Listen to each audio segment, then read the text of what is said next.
Hello అండి, welcome to Shweta boutique అండి. ఈ రోజు వచ్చేసి హల్దీ ఫంక్షన్ కి స్పెషల్ గా ఎల్లో కలర్ శారీకి ఇలా బ్రింజల్ కలర్ కాంబినేషన్ తోటి ఫ్లవర్ డిజైన్ అయితే వస్తుంది. టోటల్ శారీ కూడా వచ్చేసి ఈ విధంగా అయితే వస్తుంది. బోర్డర్ వచ్చేసి మంచి లావెండర్ కలర్ కాంబినేషన్ తోటి ఇలా బార్డర్ అయితే వస్తుంది. చాలా బాగుంటుందండి. ఇది గోల్డ్ కలర్ వీవింగ్ డిజైన్ అండి.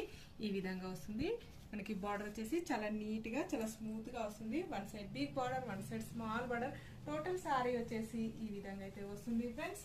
ఈ విధంగా వస్తుంది మనకి శారీ వచ్చేసి. చాలా లైట్ వెయిట్ గా ఉంటుందండి, చాలా స్మూత్ గా ఉంటుంది. ఈ శారీస్ అయితే చాలా ఉన్నాయండి నా దగ్గర. ఎన్ని శారీస్ అయినా బుక్ చేసుకోవచ్చు. టోటల్ శారీ వచ్చేసి ఈ విధంగా అయితే వస్తుంది. బ్లౌజ్ వచ్చేసి ఇలా మనకు బ్రింజల్ కలర్ కాంబినేషన్ తోటి బ్లౌజ్ అయితే వస్తుంది. బ్లౌజ్ కి వచ్చేసి ఈ విధంగా బార్డర్ అయితే వస్తుంది ఫ్రెండ్స్. ఇలా పళ్ళు వచ్చేసి ఈ విధంగా పీకాక్ డిజైన్ అనేది వస్తుంది. దీనిలో కలర్స్ వచ్చేసి